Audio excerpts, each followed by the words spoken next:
오늘 대면 예배로 모인 성도님들 반갑습니다. 오랜만에 오시면 너무너무 좋아요. 예, 그리고 가정에서 예배를 드리신 모든 분들도 환영합니다. 오늘은 여러분과 함께 읽은 말씀은 디모데전서 3장 1절부터 7절까지 말씀입니다. 제목은 본문 그대로 감독의 직분이라고 지었습니다. 자, 그러면 첫째로 감독의 직분은 선한 일이라고 합니다. 1절 말씀입니다. 미쁘다 이 말이여 곧 사람이 감독의 직분을 얻으려 함은 선한 일을 도모하는 것이로다 함이로다. 이 미쁘다는 말을 이제 우리나라 국어 사전에 보니까요, 믿음직스럽다, 그리고 확실하다라는 뜻이 있었고요. 또 헬라어로는 피스토스인데 신실하다, 그리고 신뢰할 만하다라는 뜻을 가지고 있었습니다. 오늘 본문에서 사도 바울은 디모데에게 미쁘다 이 말이여라고 하면서 바로 그 뒤에 어떤 것이 미쁜 것인지 정확하게 알려주고 있는데, 그것은 바로 사람이 감독의 직분을 얻으려 하는 것이라고 설명을 하고 있습니다. 이것은 바로 선한 것이다. 그러니까 감독의 직분을 얻으려고 하는 것은 선한 것이다 라고 얘기하면서 선한 것을 사모하는 것과 같다고 합니다. 그러면 이 감독의 직분은 어떤 직분을 말할까요? 오늘날로 말하면 목회자를 말합니다. 여기에 교회 리더들이 이제 속해 있겠죠. 그리고 이 감독이 하는 일은 교회를 돌보고, 그리고 양떼들을 먹이고, 그리고 신자들의 그 영적 성장을 도모를 위해서 혼신의 힘을 다해야 한다는 것을 필요로 하고 있습니다. 초대교회 그 당시에 감독이 된다는 것은 진짜 요즘에 이게 목회자와는 좀 차원이 좀 다른 것 같아요. 그때는 정말로 헌신과 희생이 아주 많이 요구가 되었었어요. 대단히 어려운 일이었습니다. 그 당시에는 또 감독이라는 그 단어가 또 없었을 뿐더러 유대인들과 그 이방인들이 서로 협력해서 그리스도인들을 핍박하고 어떻게 하면 교회를 무너뜨릴까 정말 혈안이 되어 있었기 때문에 또 교회 안에는 거짓 교사들까지 들어와 있었기 때문에 복음의 기초를 다지는 데 있어서 굉장히 힘든 시기였기 때문에 이 당시 감독이 된다는 것은 그 철저한 헌신과 그리고 자기 희생이 요청이 되었습니다.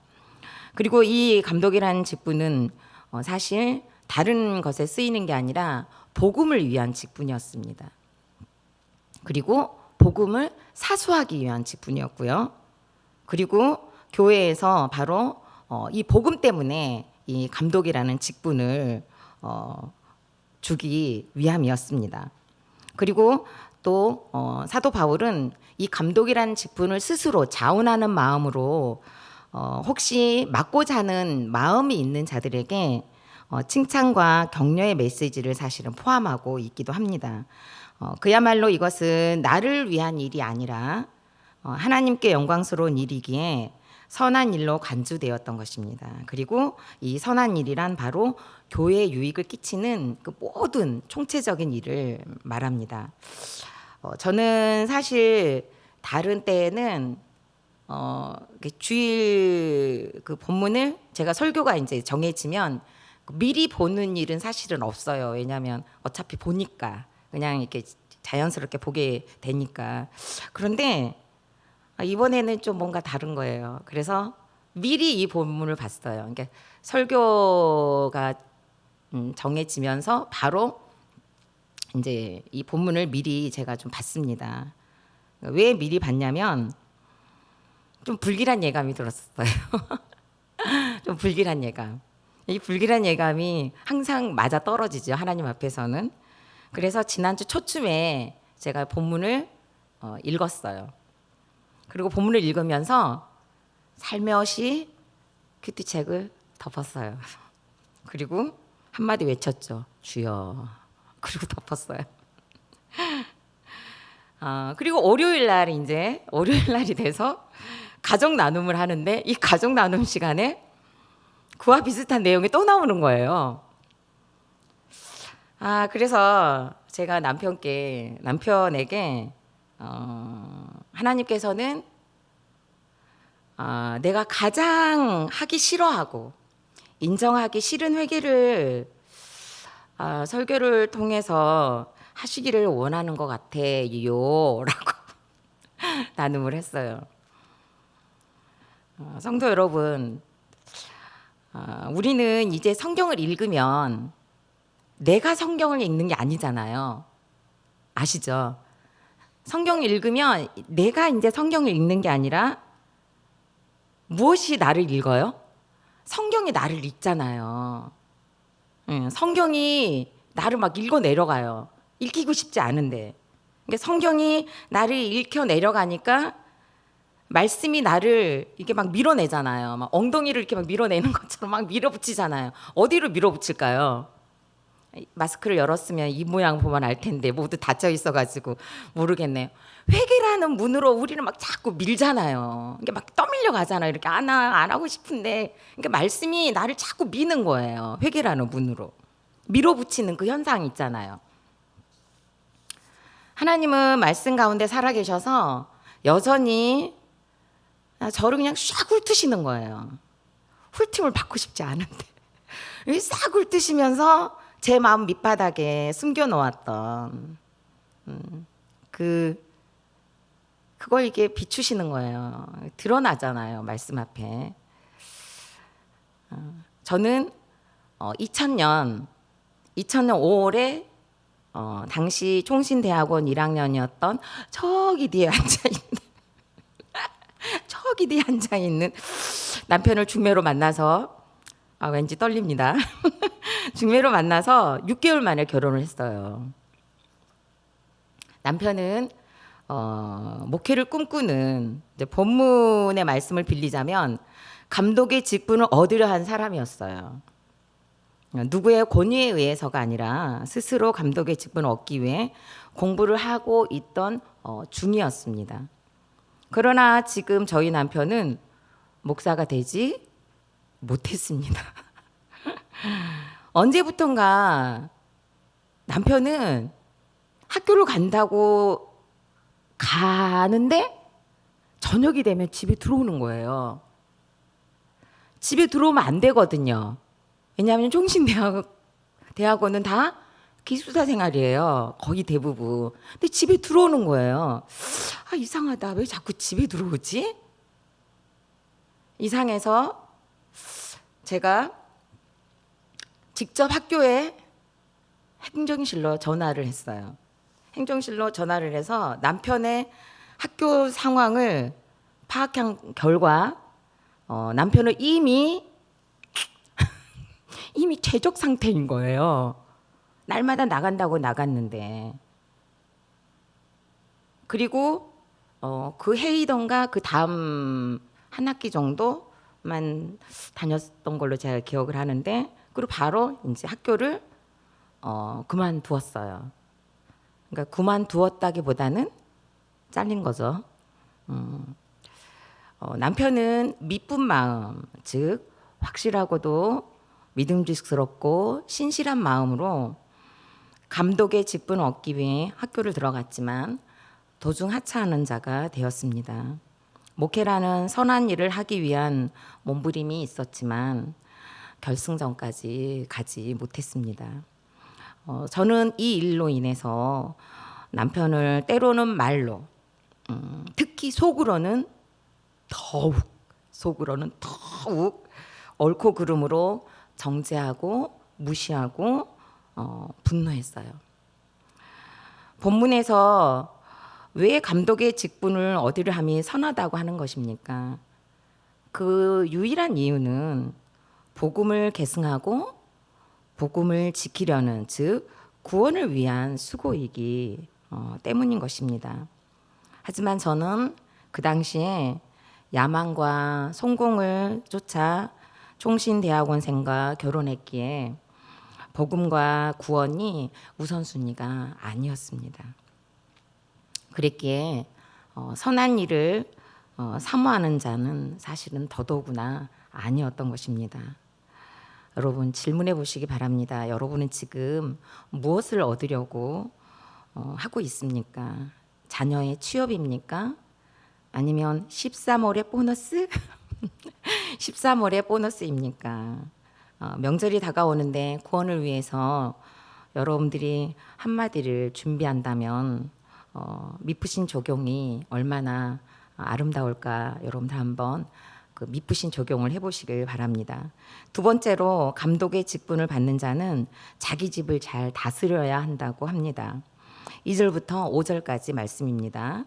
그러므로 감독은 책망할 것이 없으며 한 아내의 남편이 되며 절제하며 신중하며 단정하며 나그네를 대접하며 가르치기를 잘하며 술을 즐기지 아니하며 구타하지 아니하며 오직 관용하며 다투지 아니하며 돈을 사랑하지 아니하며 자기 집을 잘 다스려 자녀들로 모든 공손함으로 복종케 하는 자라야 할지며 사람이 자기 집을 다스릴 줄 알지 못하면 어찌 하나님의 교회를 돌보리요. 2절부터 5절에서는 감독의 직분을 받은 자, 즉 목회자의 자격을 구체적으로 15가지를 나열하고 있습니다. 그 중에서도 가장 먼저 책망할 것이 없어야 한다고 합니다. 사람이 전혀 잘못한 일이 없을 수는 없지만 그래도 평판해를 끼치지 않으므로 두드러진 잘못이 없어야 함을 전제로 합니다.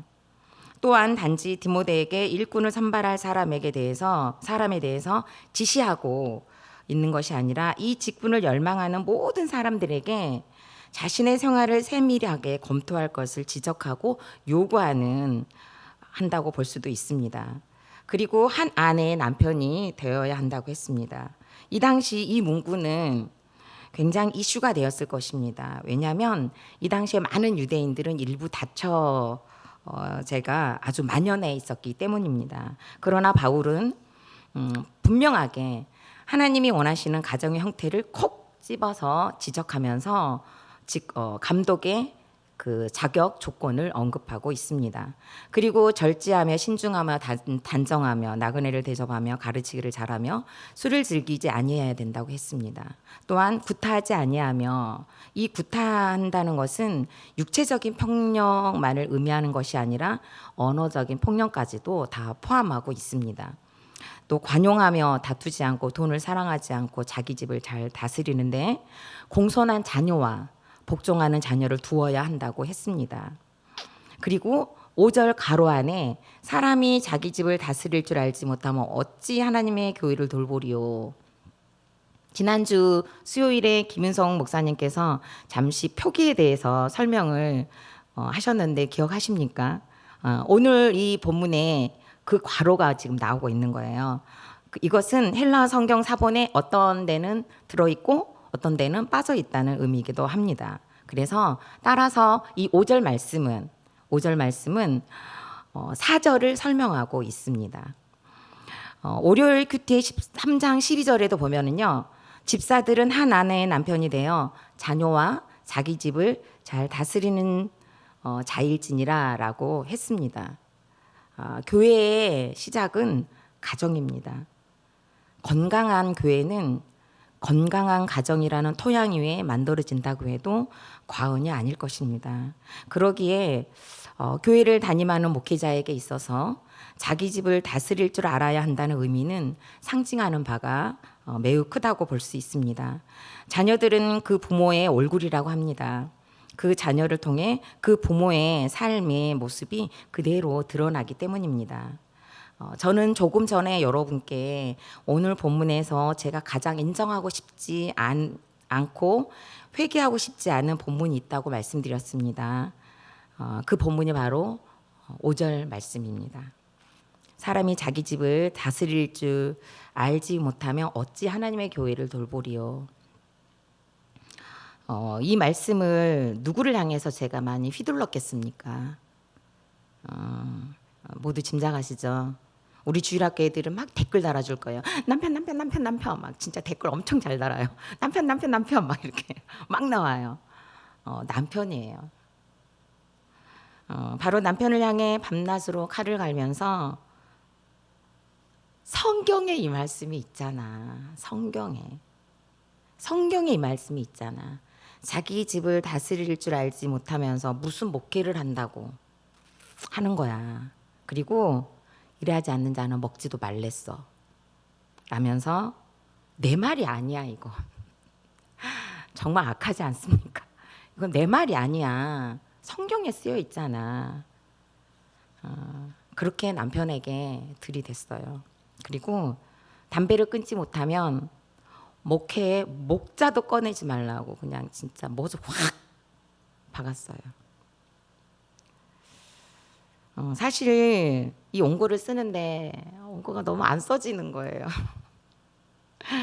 원고가 너무 안 써지고 또 잘 자란 사건이 너무 많이 일어나는 거예요. 남편이 또 너무 무기력하게 있는 거예요, 어제. 정말. 그리고 몇 글자 쓰고 나면은 여보 와서 기도해 줘. 그럼 팍 가가지고 머리에 손을 팍 얹고 그냥 또 막 또 기도를 하고 또 다시 와서 몇 글자 쓰면 또 안절부절해가지고 방으로 들어와가지고 설교 다 끝냈어? 아니요. 그럼 또 밖으로 나갔다가 또 한참 있으면 여보 빨리 와서 나 기도해 줘. 그럼 또 가서 머리에 또 손을 팍 얹고 또 막 기도를 하고 이게 계속 무한 반복인 거예요. 그리고 정말 소파에 이렇게 축 늘어져 있는 거예요. 너무너무 심하게. 그러니까 저도 그냥 막 축축 늘어지는 거예요. 여러분들 알죠? 그 우울함은 전파력이 너무 강해요. 막 저도 막 축축 내려가는 거예요. 양육숙제를 해야 되는데 양육숙제를 못 하고 있는 거예요. 저는 설교를 해야 되는데 설교를 준비를 못 하고 있는 거예요. 그러다가 서로 갈팡질팡하고 있는 환경이 딱 놓이니까 정말 분별력이 확 생기는 거예요. 그게 뭐냐면 제가 이거는 확실한 거다. 남편이 양육에 집중하지 못하고 내가 설교에 집중하지 못한다는 건 여기에 분명한 하나님의 뜻이 있구나. 그래서 설교 준비하다 말고 남편한테 갔어요. 남편한테 가가지고 여보 지금 이번에 당신이 이루어야 할 회개가 분명하게 있고 그리고 하나님이 이번 주일 본문으로 정말 내가 하고 싶지 않은 이 회개를 하나님이 진짜 받고 싶어 하는 것 같다. 정말 당신도 회개를 이루고 나도 교인들 앞에 설교하면서 이걸 진짜 회개를 해야 되는 게 맞는 것 같다. 우리 진짜 회개를 하자. 그러면서 빨리 숙제하라고 밀어넣고 전 다시 들어왔어요. 근데 들어오다가 다시 나가서 여기 확 얹히는 게 있는 거예요. 얹히는 게 뭐냐면 여보 나 진짜 이 회개 내가 하기 싫다. 나 이거 정말 회개 안 하고 싶다. 당신이 목회를 하지 못한 것은 당신 탓이지 내가 돕지 못한 것이 아니라고 생각하고 싶었어. 이 말을 했어요. 울먹거리면서. 그랬더니 남편이 거실에서 왔다 갔다 하다가 저에게 와서 저를 끌어안으면서 남편이 기도를 해주더라고요.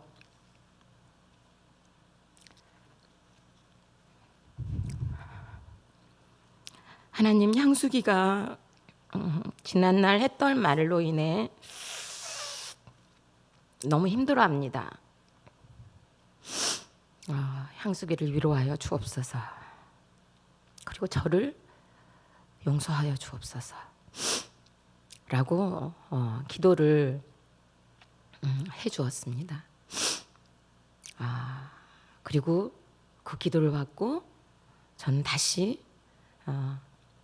원고를 작성하다가 이제 조금 전에 담배를 끊지 않으면 목회 목자도 꺼내지 말라고 했던 그까지 원고를 작성하다가 또 멈췄어요.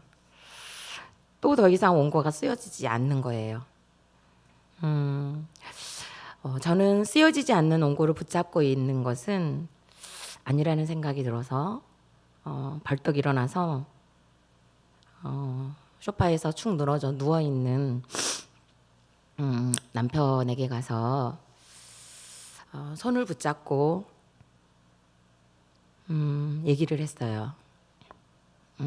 여보, 내가 옛날에 당신한테 담배를 끊지 못하면 목회 목자도 꺼내지 말라고 했었는데 내가 그렇게 말해서 미안해요. 라고 사과를 했습니다. 그리고 그 말을 들었을 때 남편 마음이 어땠는지 또 왜 그게 궁금한 거예요. 그래서 나한테 이 말을 들었을 때 당신 마음이 어땠어요? 라고 물어보았습니다. 그랬더니 남편이 바람 빠진 풍선처럼 앉아서 말을 안 해주면 얼마나 좋아요. 그런데 또 입은 살아가지고 말을 하는데 그때 나는 죽었지. 그때 나는 죽었지.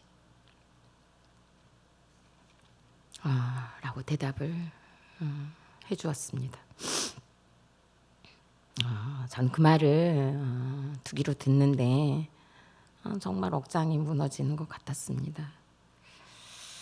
남편에게 당신을 말로 죽여서 미안해요. 정말 미안해요.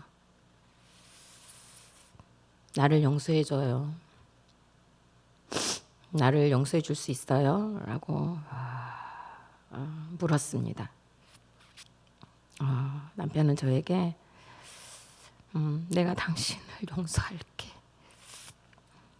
그리고 진짜 미안하다.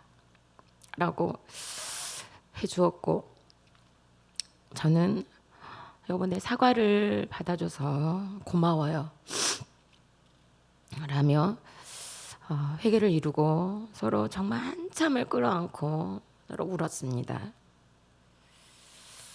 정말 이렇게 하고 나니까 설교에 집중이 되는 거예요. 저는 남편이 목회를 하지 못한 부분에 있어서 남편의 역량이 부족하고 진짜 자격이 안 돼서 그리고 뚜렷한 사명 의식이 없어서 목회를 하지 않은 것이지 결코 내 영향이 미쳤으리라고는 생각을 일부러 하지 않았습니다. 그랬기에 목회자로서 서지 못한 부분에 있어서 회개다운 회개를 사실 한 적이 없습니다. 남편을 돕지 못한 회개를 할 때 다른 건 다 회개가 됐는데 목회를 꿈꾸던 남편을 돕지 못한 항목은 항상 빼뜨렸어요. 제가 그걸 빼뜨린 회개를 했었어요. 그런데 하나님께서는 이 디모데전서를 묵상하게 하시면서 이 회개까지도 하나님은 다 받아내시는구나.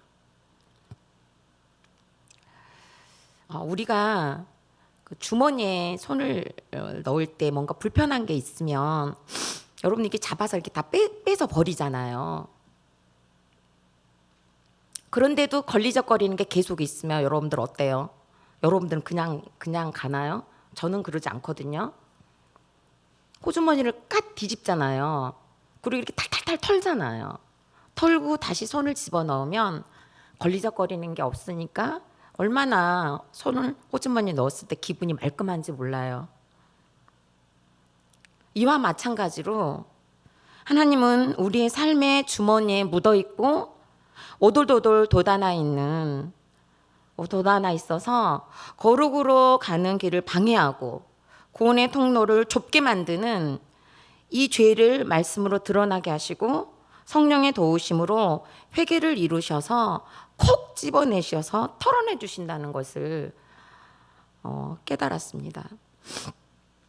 여러분 적용해 보시기 바랍니다. 여러분들은 무시하고 정죄하는 마음과 말로 혹시 여러분들의 배우자와 자녀들을 죽인 적은 없습니까? 아니면 동료와 이웃을 죽인 적은 없습니까? 자녀가 내 얼굴이라는 말에 동의가 됩니까? 하나님 앞에 깊은 묵상으로 한번 나아가 보셨으면 좋겠습니다. 세 번째로 감독의 직분을 받은 자는 선한 증거가 나타난다고 합니다. 6절부터 7절까지 말씀입니다. 새로 입교한 자도 말지니 교만하여져서 마귀를 정죄하는 그 정죄에 빠질까 하며 또한 외인에게도 선한 증거를 얻은 자라야 할지니 비방과 마귀의 올무에 빠질까 염려하라. 이 당시에 탁월한 능력과 학식을 가진 많은 사람들이 신앙을 가지게 되었지만 바울은 그들이 그리스도를 고백한 직후에는 감독으로 삼는 것을 금하고 있습니다. 그러면서 그는 그것이 얼마나 위험한 것인가를 보여주고 있는데 그 까닭은 그런 개종자들은 대개 허영심이 많아서 오만과 야망에 곧장 휩쓸리기 쉽기 때문이라고 합니다. 여기에서 새로 입교한 자라는 말은 히브리어로 네오피톤인데 문자적으로는 그 새로 심은 나무, 새로 심은 나무라는 의미를 가지고 있습니다. 아무리 탁월한 능력과 학식이 풍부하다고 해도 새로 심은 나무에게 급격히 교회의 중책을 맡게 되면 자만심에 빠지게 될 수 있기 때문입니다. 즉 교만하여지기 쉽기 때문입니다.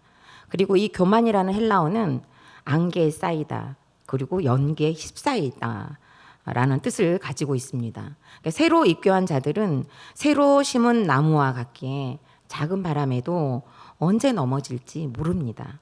또한 그들은 이제 개종한 상태인데 갑자기 확보된 지위에 대하여 확실한 소명의식이 결여되어 있기 때문에 연기에 쌓인 것과 그리고 안개에 휩싸인 상태가 되어서 건강하지 못한 직무를 감당할 수밖에 없다는 것입니다. 이렇게 된다면 결국에는 마귀를 정죄하는 그 정죄에 빠진다고 합니다. 무슨 의미입니까? 교회에 덕을 끼치지 못하고 교회가 하나 되는 역할에 본의 아니게 회방이 되거나 걸림돌이 되어버린다는 것입니다. 우리 그리스도인들은 직분을 떠나서 가정과 교회, 사회에 선한 영향력을 끼치는 역할을 해야 합니다. 그 이유는 구원이 바로 우리 손에 걸려 있기 때문입니다. 7절에서 외인에게서 선한 증거를 얻은 자라야 한다는 것이 넓은 의미에 있어서는 목회자들만을 향해서 교회의 리더들만을 향해 하는 말씀은 아니라고 봅니다. 예수님을 영접한 그리스도인들은 이 세상에서 빛이 되고 소금이 되어야 할 사명이 분명하게 있기 때문입니다. 죄의 형벌에 놓인 이 세상에 누구를 보고 예수님을 보겠습니까? 바울은 고린도서를 통해 이렇게 말씀하고 있습니다. 고린도후서 3장 3절에 보면요, 너희는 우리로 말미암아 나타난 그리스도의 편지니 이는 먹으로 쓴 것이 아니요 오직 살아계신 영으로 쓴 것이며 돌판에 쓴 것이 아니요 오직 육의 마음판에 쓴 것이라고 했습니다. 저와 여러분은 이 세상을 향해 하나님의 영으로 쓴 그리스도의 편지입니다. 여러분들의 삶 속에 역사하시는 그리스도가 가정에서 읽혀지고 직장에서 읽혀지고 이웃에게 읽혀져야 합니다. 그로 인한 선한 증거는 바로 구원의 열매입니다. 지금 남편이 제 앞에 앉아 제 설교를 듣고 있습니다. 이 설교를 남편 앞에서 하게 하시는 하나님의 세팅에도 할 말이 없습니다.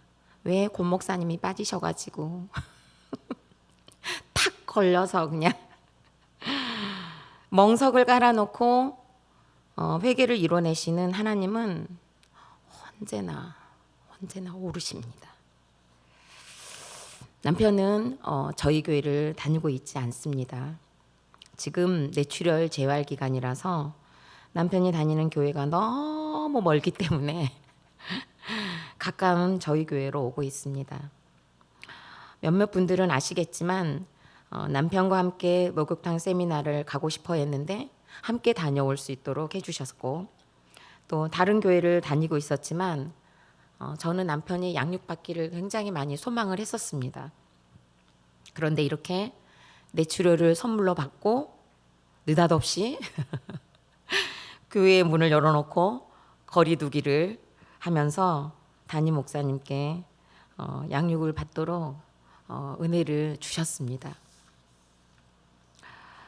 이 양육을 통해 남편은 울보가 되고 있습니다. 육이 무너지니 영이 살아나는 표적이 되고 있습니다. 무슨 말을 해도 아멘입니다. 옛날엔 제가 이런 말 하면요, 안 먹혔어요. 해석을 그딴 식으로 한다고. 어디. 그리고 당신이 나 때문에 수고한다고 하면 기분 나쁘다고 내가 왜. 그런데 이번에는 저한테 와서 당신이 날 왜 수고한다고 되려 이제 그렇게 되더라고요, 여러분. 정말 이건 표적이에요. 이제는 무슨 말을 해도 아멘이에요. 지나온 시간들에 대해 정말 아나무인이었는데 이제는 회개가 주렁주렁 열리고 있는 선한 증거를 보이는 일상을 선물로 받고 있습니다.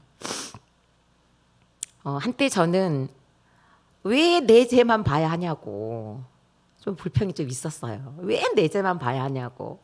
계산해보자 막 계산해보자 이거 있잖아요. 그런데 항상 내 죄만 보라고 목사님께서도 계속 내 죄만 보라고 주장하시잖아요. 그러니까 이제 거기에 순종한 것 뿐이에요. 그래 내 죄만 봐야지 내 죄만. 그래서 내 죄만 봐야 한다고 하기에 정말 남편은 정말 주께 맡기고 내 죄만 보는 적용을 해왔더니 이제는 남편이 스스로 지난 날을 미안해하고 날마다 큐티하는 여자를 읽으며 날마다 큐티하는 여자와 살도록 해주셨어요. 이게 얼마나 할렐루야예요. 그리고 맨날 묵상 다 했냐고. 그거 그리고 낭독해줘요 저한테. 제가 분명히 제가 썼는데 그거를 낭독해줘요. 그리고 그 본인의 실수가 나온 항목에서는 참 너무너무 큰 소리로 웃어요. 정말 이거는 하나님께서 허락하신 선한 열매라고 저는 정말 이게 확신 있게 얘기할 수 있습니다. 새로 입교한 자와 새로 심기운 자 이꼬르예요. 정말 새로 심기운 자와 같이. 그래서 새로 심기운 자의 그 부부의 큐티가 이제 새로 심겨져서 부부 큐티가 이제 새로 입교한 자처럼 이제 시작이 되었어요. 연기에 쌓이고 안개에 휩싸인 것 같은 교만함으로 막 물불을 못 가렸던 지난 결혼 생활을 이제는 뒤로 하고 이제는 그런 부부 관계에서 이제는 회개하는 부부가 되어 선한 증거를 얻기를 너무너무 소망합니다. 오늘도 교회 오기 전에 이제 형님께서 전화를 하셨더라고요. 양육은 잘 받았는가? 남편 앞에서 설교는 잘 했는가? 가족들에게는 제가 오늘 큐티 묵상을 오늘 걸 하지 않고 사실 주일 본문을 가지고 오늘 큐티 본문으로 일부러 제가 잡아서 큐티를 해서 가족 톡방에 올렸어요. 왜냐하면 거기에 저의 죄가 더 많이 들어있고 그리고 가족들에게 이 회개를 보여줘야 된다라는 것이 인정이 되고 그게 하나님이 더 기뻐하실 것이라는 생각이 들어서 오늘 큐티를 하지 않고 주일 큐티를 해서 가족 톡방에 올렸습니다. 여러분 질문해 보시기 바랍니다. 내 죄만 보기 힘드십니까? 자꾸 탓하고 싶으십니까? 바라기는 내 죄만 보는 적용을 해보십시오. 때가 되면 하나님이 위로해 주세요. 때가 되면 그때까지 정말 내 죄만 보고 한번 달려보자고요. 그러면은 하나님의 큰 위로가 생각하지도 못했던 위로가 기다리고 있습니다. 지금 이 순간부터 우리 계산하지 말자고요. 계산하지 말고 정말 내 죄만, 유일하게 내 죄만 다 집어치우고 내 죄만 보고 한번 신나게 한번 큐티하면서 달려 보시기를 한번 다짐해 볼 수 있는 시간이 되셨으면 좋겠습니다. 한번 달려보자고요. 네, 달려보자고. 내 죄만 보는 걸로 한번 달려보자고요. 이 시간에 우리 기도하는 시간 갖겠습니다. 감독의 직분은 목사님만 있는 것이 아니죠. 우리도 하나님께서 이 세상의 빛과 소금이 되라고 불러주셨어요. 그러면 우리도 이 직분에 합당한 삶을 살 수 있는 능력도 하나님께서 공급해 주십니다. 공급해 주셔요. 그러면 우리는 목사님만 이 세상에서 이렇게 사는 것이 아니라 우리도 그리스도의 제자로서 이렇게 살 수 있습니다. 여러분 이 시간 하나님 나도 이 직분에 맞게 한번 살아보겠습니다. 그리고 그동안에는 내 죄 보기가 너무 싫었는데 하나님 이젠 저도 내 죄만 보면 한번 살아보겠습니다. 그리고 정말 선한 증거를 얻기 위하여 한번 달려보겠습니다. 힘을 주시옵소서 하고 우리 다 같이 기도하는 시간 갖겠습니다. 기도드리겠습니다. 살아계신 하나님 아버지 은혜를 감사합니다. 이 시간도 저희들에게 말씀을 갖게 주셔서 하나님 아버지 감독의 직분을 하나님 아버지 허락하셔서 하나님 아버지 목사님들만 이 감독의 직분을 가지고 사는 것이 아니라 이 세상을 살아가고 있는 우리들에게도 이 감독의 직분에 걸맞는 하나님 아버지 그리스도의 제자로서 예수 그리스도를 믿는 자로서 이 세상의 빛과 소금의 역할을 감당하는 자로서 또 분명한 것은 그리스도의 편지로서 우리도 분명하게 이 사명을 가지고 살아야 된다 하는 것을 하나님께서 말씀해 주시니 주님 너무너무 감사합니다. 그동안엔 저희들이 내 죄만 보는 것이 너무너무 어려웠습니다. 남 탓도 하고 싶고 남편 탓도 하고 싶고 아내 탓도 하고 싶고 때로는 환경 탓도 하고 싶고 때로는 자녀 탓도 하고 싶고 때로는 하나님의 직장 탓도 하고 싶고 때로는 하나님 탓도 하고 싶고 우리는 너무너무 탓을 많이 하고 계산을 하고 살아왔는데 하나님 아버지 저희들 이제는 하나님은 내 죄를 보는 일에 아버지 내 죄를 보는 습관에 하나님 아버지 저희들을 잘 적응해 갈 수 있도록 주님 도와주셔서 하나님이 원하시는 선한 증거들의 열매를 우리도 거둘 수 있도록 하나님 아버지 은혜를 더하여 주시옵소서. 하나님 아버지 그리하여 선한 증거를 볼 수 있도록 주님 도와주시옵시고 우리들도 선한 열매를 얻기 위하여 직분을 사모할 수 있는 아버지 하나님 하늘가족 공동체가 되어질 수 있도록 우리 주님 역사하여 주시옵소서. 가정 안에서 직장에서 이웃들 관계 속에서 우리가 선한 증거를 보여줄 수 있도록 주님 도와주시옵시고 우리 아버지 하나님 우리의 삶을 통하여 예수 그리스도가 나타나고 구원의 열매가 아버지 하나님 나타날 수 있도록 저희들을 사용하여 주시옵소서. 하나님 아버지 회개를 이룰 수 있는 자의 삶 속에서 우리가 늘 살아갈 수 있도록 우리 주를 붙잡아 주시옵시고 하나님 우리가 항상 말씀 안에 거하는 삶을 살 수 있도록 주님 도와주셔서 이제는 말씀이 나를 읽고 들어갈 때 아버지 그 자리에서 아버지 무릎 꿇고 기도하고 회개할 수 있는 저희들이 될 수 있도록 우리 주님 역사하여 주시옵소서. 그래 우리가 감독의 직분을 사모하게 하여 주시옵시고 하나님께서 우리를 부르시는 이 부르심에 합당한 삶을 우리도 살아낼 수 있도록 우리 주님 역사하여 주시옵소서. 살아계신 주님, 주님은 정말 살아계십니다. 말씀으로 저를 쫓아오시며 지나온 삶을 조명해 주시니 감춰질 것이 하나도 없이 모두 드러나게 하심을 찬송합니다. 저는 남편을 돕지 못한 아내의 때를 회개하면서 다른 영역들은 회개가 되었으면서도 유독 남편이 목회를 하지 못한 영역에 대해서는 내가 막은 것이 아니라고, 내가 돕지 못한 것이 아니라고, 그것은 진짜 남편이 사명감이 없어서 가정도 책임질 수 없는 사람이었기에 그가 자천 결과라고 여기며 제가 불러야 할 회개의 노래는 아니라고, 굳이 이것은 아니라고 우겼던 마음이 있었는데 이것까지도 탈탈 털어내시며 회개로 이끄시니 제가 할 말이 없습니다.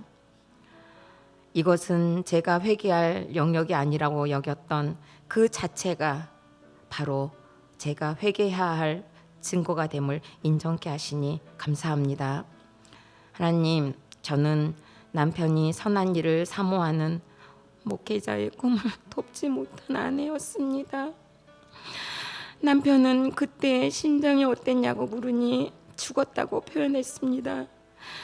그것은 남편의 고백임과 동시에 하나님께서 저에게 하신 말씀입니다. 저는 목회를 꿈꾼 남편을 죽인 자입니다. 그것도 성경을 인용하여 하나님의 말씀으로 죽인 죄인 중에 괴수였던 자가 바로 저였습니다. 저를 용서하여 주옵소서. 감독의 직분을 감당하고 계시는 목사님과 사모님을 기억하여 주셔서 자녀들과 함께 선한 증거를 풍성히 얻게 하시고 기간에 세우신 동역자들과 목자들도 붙드시사 선한 일을 사모함으로 가정과 직장과 이웃들에게 선한 영향력을 끼치는 그리스도인들이 되도록 인도하여 주옵소서. 코로나19로 고통 중에 있는 나라와 세계를 인도하여 주셔서 이 묶인 환경에서도 하늘의 평안과 위로를 줄 수 있는 교회가 되게 하여 주옵소서. 선한 영향력을 끼치지 못하고 염려와 금신거리가 되고 있는 교회를 불쌍히 여기셔서 나라를 위해 할 수 있는 조경들을 기꺼이 감당할 수 있는 분별력과 결단을 허락하여 주옵소서. 예수 그리스도 이름으로 기도드립니다. 아멘.